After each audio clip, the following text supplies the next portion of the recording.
Ya padha aku ya sayang Mas karo kowe ya padha. Tapi ngomong tukang kibot. Oh iya aja ngono to Mas, ya ngono nanging.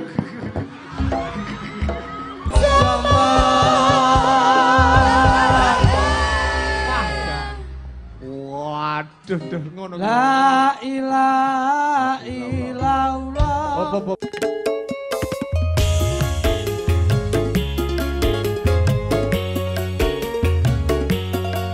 Istimewa banget Mas.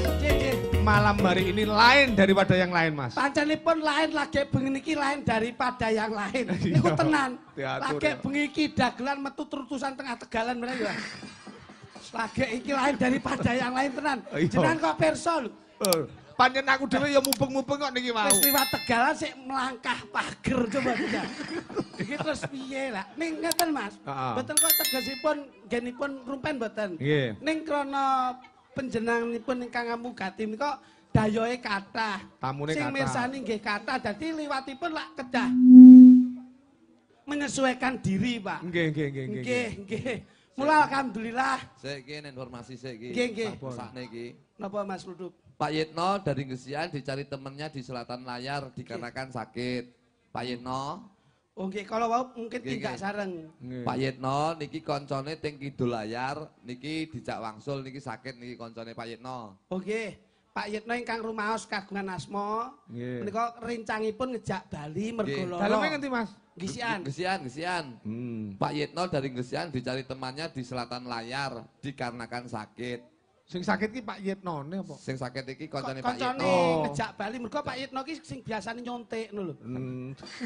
Nyontek ning kene ra mungkin dijak mulih sik ngono lho. Kowe iki mau jane pecah karo pecah.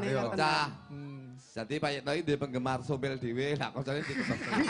Mboten pancen padha-padha patos nikmat. Oh niku lho Pak Yitno. Nggih. Pak Yitno.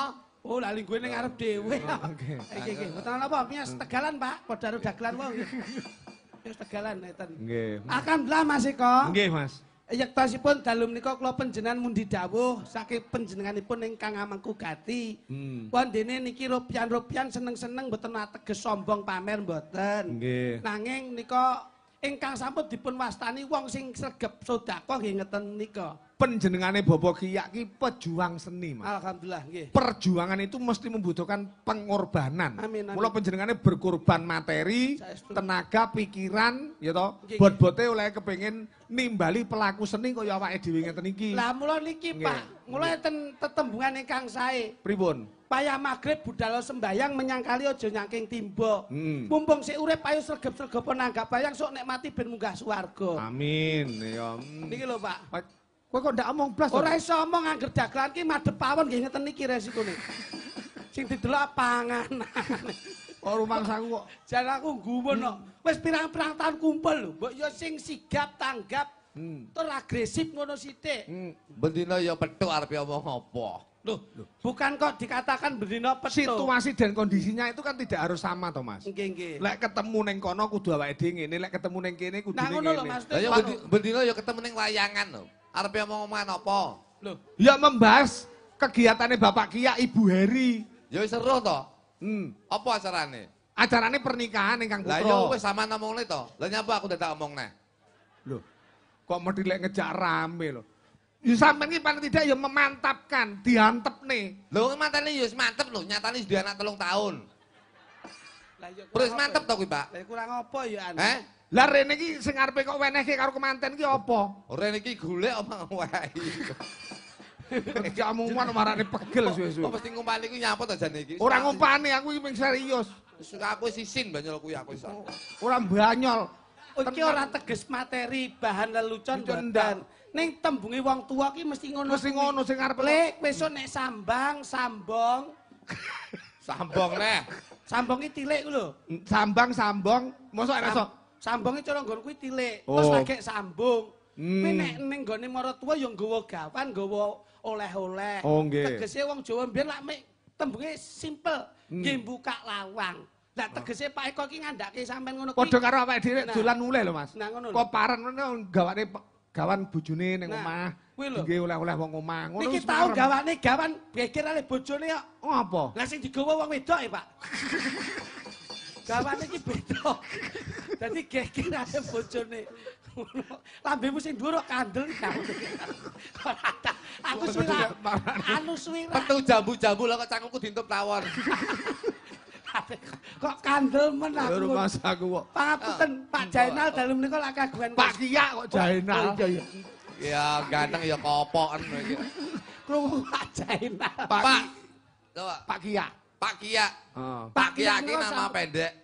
Nama panjangnya Bang Kiyak. Iki mesti meleset. Pak Kiai. Pak Kiai papan panggonane kanggo alas kaki lho. Itu asumsi sudut pandang seperti itu. Tapi kalau kita berbicara realita, berbicara bahasa, lek ngomong luwih tuwek iki nyeluk apa? Ya Bang. Mas. Mas. Mas ki lek wong Jawa lek basa Jakarta. Bang. Lah iya. Lah lek Mas Kiyak nyeluk lek Jakarta apa? Bang Kiyak. Lah iya. Apa salah aku? Oh, berarti padha nek berarti kowe mbiyen mantan sate berarti nek nyeluk ya bangsat ngono to. Loh, lah iya. Oh, Ya ora. Oke. Bang Kiyak, ki Mas Kiyak. Iki ade iki ora ngomongne umur tapi ngomongne luwih tuwek. Tegese kacek ora adoh. Mas Kiyak karo aku ora adoh, Pak. Paling kaceke luwih 4 tahun lah. Karo aku karo Mas Kiyak. Sepuh ndi? Yo, ya sepuh Mas Kiyak. Aku termasuk adike lho, Pak. Iya iya iya. Lah nek ngaku adik mbok ya bekti karo Mas. Aja sampe diaku adik aku. Lho, lah ngapa? Yen iso wong liya ae. Lho, jaremu ben diaku adik kaya sembulur dulur. Engko lek malah dianggap dulur, iku malah aku becek iki kok. Aja. Wong liya ae ben tak kenal. Matengane. Sing mbok gegem kuwi ya ngene. Wong nek iki gak ngerti rumus Jawa, Pak. Tekomu kuwi nggawa apa, mulihmu ninggali apa. Ngono lho. Kuwi dieling-eling to. Tekomu piye? Mas Kiyak ki wis sugih sembarange. Terus Sing diarani sugih ki ora kudu sugih bondo ning sugih rasa. Nyatane bengi iki ropian-ropian senajan to anake iki rabine wis beberapa tahun yang lalu. Nyatane bengi iki sik nyenengne wong akeh, sik nyenengne rasane wong akeh. Iki sing diarani sugih rasa iki kaya ngene iki, Pak. Umpama Pak Kiyak ki lho, umpama Pak Kiyak ki ya wis lali, anakku ora tak ropian-ropian, ora tak mahargeke, ora tak wae hiburan. Ya selesai, Pak. ya wis suwe kok. Wis suwe. Oh nyatane wis putu. Iya iya iya. Ngene mboten, Pak? Nggih. Nyatane iki sing diarani sugih rasa, Pak. Sik ngeling-eling, anakku mbiyen rabine iki ora tak tanggapne apa-apa dan sekarang alhamdulillah undi rezeki iso ditanggapne. Wayang kulit nyenengne wong sak minimbane. Keluari ujar. Keluari ujar. Iki lho Pak Kiyak kaya ngene. Loh, lek Pak Kiyak kali Ibu Heri itu lek punya Bukan, Pak. rencana Bu Heri. Eh, Ibu Heri. Beri. Oh. Nyapa? Garwane Pak Kiyak. Garwane Pak Kiyak. Lah ya wis no Beri. Loh. Kok Kok ya men wis wis piye lah kowe Ya wis. takon kaya iya-iya kok. kuwi lek arepe nimbali awake dhewe kuwi sejak tahun 2000 Corona. 2019. Corona mbiyen ki senek jadwal mlebu. Nggih. Akhirnya terjadi corona, akhirnya ora sida sampai diundur sak minimbane. Nggih. Durasine panjang ya? Dawa. Iya. Mergo duweke mbiyen tek akhirnya nyalengi nglumpuk saiki. Nabung meneh ya. Nabung Ya, neh. ya, ya, ya, ya. Akhirnya awal, apa jadi kembali ke awal. Nggih. Nyelengi neh dan alhamdulillah celengane wis nglumpuk dan bengi iki iso kalaksanan nimbalin jenengan Pak Eko. Nggih, nggih. Lah mula iling-iling Ngono lho Pak Eko. Biyen di DP rong, biyen di DP rong. Loh, anane ditimbali neh mergo DP-ne wis akeh. Nah. Dadi garek titik nambahine. Ngono lho. Ya no debokmu ra tek akeh bengi iki. Kok mek telu tok. Loro. Dadi sampean barang iki kudune ya sing semangat. Semangat Pak Eko. Iya. Wis tok aku nyambut kene ndi tetep semangat. Apa meneh bengi iki ning daleme Pak Kiyak. Bu Heri. Ya ora? Iya iya.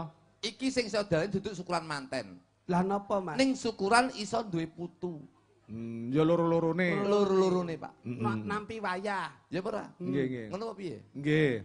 Ya ta. Awake dhewe apik-apikane saiki wis rasa. Aja keleng-keleng. Lambemu pancen yo ora ngeling-ngelan wong aku omong mesti kok salahke kok. Apa enek bener ya aku ning sandingmu jajal? Ya nek salah ya tak salahne wong sampean ki dulurku kok. Oh iya iya iya, syukur. Ya sampean kudu nek salah kudu seleh, Mas. Nah, wong betul. salah seleh ki bakale mesti dluntrunge apik. Ngono lho. Lah nek Iya. sampean ra manut sing Acarane bener kok ya. acarane apa? Lho jaremu manten wis diomongne. wong mantene wis genah-genah iki syukuran. Ngono lho. Tak dongakne muga-muga Bu Heri karo Pak Kiyak kuwi dadi temanten sing sakinah mawaddah warahmah. Loh, sing mantenan ki putrane lho, Mas. Jane delok undangan kok ora to. Masalah. Mbak Niken. Ngono lho. Mbak Niken entuk Mas Agung. Lek Bu Kiyak, Bu Heri karo Pak Kiyak kuwi. Bapak ibuke, ngono lho.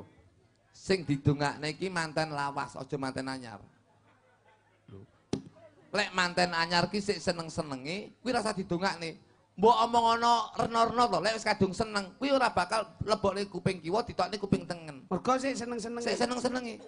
Malah sing dituturi iki malah manten lawas. Dasare apa? Dasare iku sudah membina rumah tangga sudah beberapa tahun. Kira-kira wis 15 tahun, 20 tahun. 25 lagi menginjak ke pernikahan. Pernikahan perak. 25 menganjak ke 50. Iku pernikahan emas. Kalau menginjak ke 85. Kuwi pernikahan seng. Kok seng ya, Pak? Wis bobrok kabeh. Dadi didongakne iki malah temanten lawas. Ben iso dadi conto dinggo tulodo anak lan putune besok. Iki lho ya ngene iki lho sing tak omongi ngene iki. Sing diarani sampean iki disebut tuwa iki tuture digawa iki ngene iki. Karepku ya kuwi. Ngono lho. Sepuh ki disesep minangka bisa apuh nggon ngilmune. Apa meneh sesuk ki mlebu ulan sura, Pak. Lah iki lho, iki lho, iki lho. Nek ndelok kok sura ki surasane ngrasa. Nek iki lho. Po. Kok iso ya? Loh, sura ki surasane ngrasa, sing tak delok dina iki nun sewu lho iki. Iya. Dina iki lho. Nggih. Iki tak delok iki Pak Kiyak. Heeh. Ki kodam iki mahkota dandang. Wah. Mentok tak kandhani mung lakumu ngisi-ngisi mbaya aja ngetok ana kandhani wae enak-enak ora nyambut gawe mentok lakumu neka gawe kuyo kaya ngene lho. Ya iki lho. Iki sing disenengi Pak Dik, game abang iki. Munggah lho wis weneng. Gak ngerti lho kene iki pasangan raro. Ayo. Sik to aku yo ndak trimo, Mas. Lho ora trimo Priyayi putri ayune kaya ngene kok mongko sepoti ngangge mentok-mentok. Lah terus piye? Ya paling ora ya ning tawang. Ya ning tawang ana lintang. Sumunare lintang sing ning tawang kuwi lak mesti apik. Lah iki. Lha Kang Mas. Kula dipun sia-sia kalih. Tiang kalih niku Kang Mas. Deloken kene apik, muduna sikile kok gingseng lho. Kau wedi ngono. Sabar ya, Nduk. Ayo. Kang Mas nggih. Senajan wong-wong kang ngelokne awakmu, Pripun? ning kanggoku sampean ki panggah paling cantik di hati. Ya cantik. Ya cantik. Cantik ning ngarepe kluthuk cantik wong kono ya teler kok, Bos. Pangkah nyang lho. Ngoten niku lho Kang Mas. Ngoten niku lho. Ngoten niku kula disia-sia ngoten niku. Apa? Model mulai kemayu. Kena karo kluthuk kena. Pripun Kang Mas, pripun? Kita sampean melu kowe. Piye? Kuwi ning mobilmu gatel terus digasruk-gasruk ning ngono. Cah iri kuwi. Iri nggih Mas nggih. Pak Eko Kula kubra. ngoten lho Mas. Kabarmu piye, Nduk? Sae Kang Mas. Apik ya. Nggih. Siap ya, Nduk ya. Sehat Mas, uteke sing boten sehat. Langsung diambung to, Tuk, ngono kuwi. Panggah ayu ya.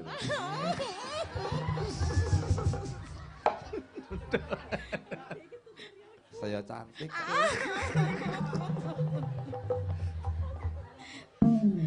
Piye Aku Mas? sayang sama kamu. Ngono wis. Sik.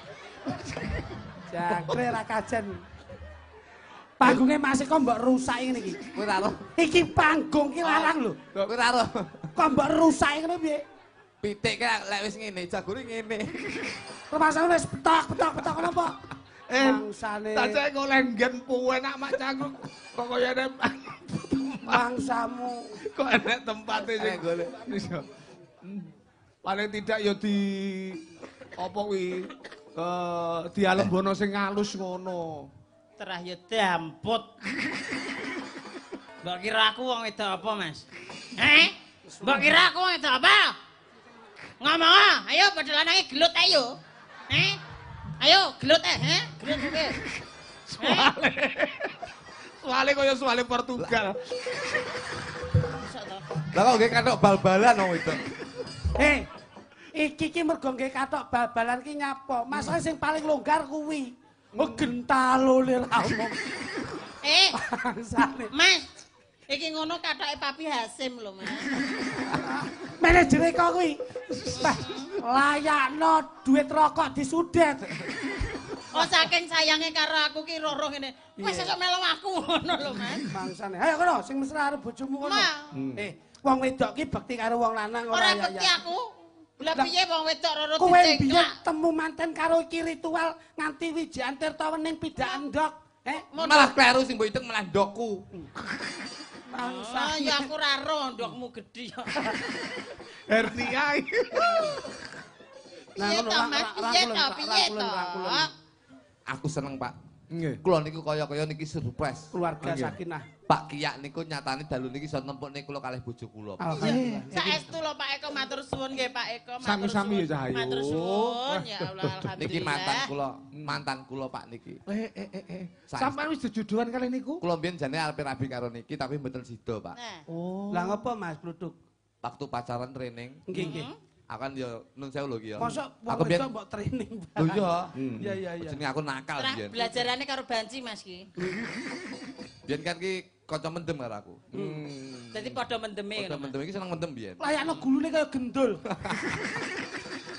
Ya aja ngono ta Mas. Kaya lho, iki ngono lho. Iki efek hamil Mas. Aku karo Mas Kluduk iki lho meteng ki lho. Iya. Efek hamil. Ya ampun, cangkeme wong mbok rawuh. Lah iki wong ngono omong meteng barang iki ngopo? Lho tenan Mas aku sak joke kejadian karo Mas Klitik iki. Kluduk lah. Oh iya Mas Kluduk. Aja aku. Lali Mas Klitik wis. Wis matamu iki. Maksudnya wis menghamili aku ngono lho. Wis anake yo langsar apa gangsar ya. Amin alhamdulillah Mas. Sik kelingan ora sampean ning biyen ning Hotel Lestari biyen. Nah, kok aja ngono Mas. Udah ngono apa to? Ngawmu kena parkir ngono lho. Aku ki isin lho Mas. Nek muni hotel-hotel isin aku karo iki Mas. Lah nyapa to, Dik? Lah kok aku gitu. Masa kathoke Hello Kitty kok. Aku ya isin to Mas. Lah kathokmu apa jenenge iki himen kok. Lah kok Bebrayan ki ora usah nyawang umur, bebrayan aja nyawang enom, bebrayan aja nyawang kahanan. Oh tak kira kathok. Kahanan. Senajan to ki wanita. Ning wani ditata. Nek upama sing diarani wong wedok ki mesti diawe gelem dodok. Sing diarani istri. Ingatkan selalu suami taat rajin ibadah. Kuwi iki tenggene apik. Aja kowe samena-mena senajan to iki wong wedok. Nah, wedok. Wedok-wedoke wong. Dadi kowe kurang apa to? Wong wis ayu Sulistya. Piye-piye gelem ditata. Mbok gawa ya ngisin-ngisin ora ngisin-ngisini marang tangga. Terus saiki nek kene nggelar budaya sing ditekake manuhara sing genah-genah kuwi ayune nyata. Lho, kowe iki kurang apa? Aku bareng Tresno tak buka lah kok kentese dawa. Mbok maksud kentese sapa? Sing mbok maksud kentese sapa? Sing mbok maksud kentese sapa? Bapak Hansip. Hansip lho. Bapak Aku ki ning kene ki wis terkenal lho Mas. Ning Tulungagung ki terkenal. Aja ngono, gedeng aku enggak mau. Aja ngono to Mas. Nular. Matane. Neng dindi. Sik. Iki bleset iki. Hei, Piye to piye? kowe jek. Gak riwa aku. Lah kok kowe ngambung tukang ibot kene apa kowe? Ya Aku lho suwi nresnani kowe lho suwi ra. Mosok. Aku suwi ra. Kene kowe kok suwi kok karo tukang ibot. Aja nangis to Mas. Ngono nangis lho kok aja nangis to. Ngono iki ya nangis lho. Sayang awakmu kita tutune Ya padha aku ya sayang Mas karo kowe ya padha. Tapi ngapa kowe ngambung tukang ibot? Oh ya aja ngono to Mas. Ya ngono nangis.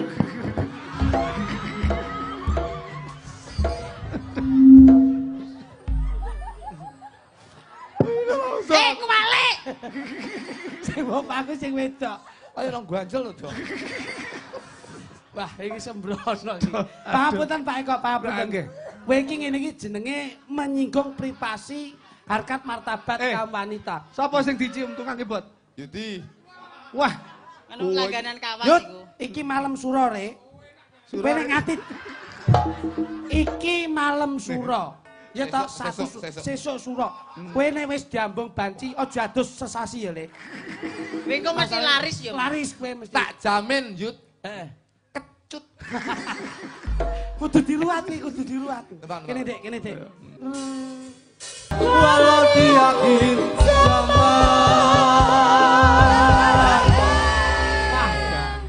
Waduh, duh, ngono. La ilaha illallah. Hop. Kadung keleti, Mas. Alah entek-entek. Terima kasih Jeng Manwara. Sembah nuwun Pak Oke. Eko. Nanti lagi ya. Nggih.